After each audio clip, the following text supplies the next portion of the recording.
Assistant Division Superintendent Evangeline Latines, kay Dr. Milano, Dr. Teodoro Pinigrito, sa ating po mga kapwa punong guro, sa mga teachers, sa mga graduates, sa mga magulang, at siyempre sa ating pong kasamang kapwa lingkod bayan, sa pangunguna po ng ating Mayor Joey Medina,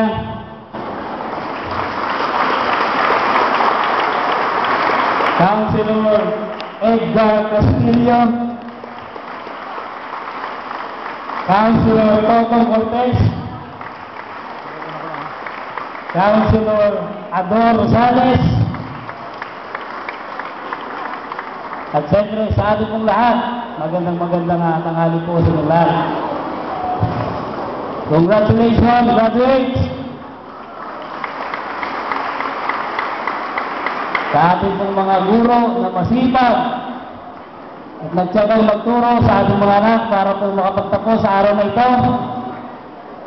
Sa ating pong mga magulang na ginawa ang lahat para lang makapagtapos ang ating mga anak.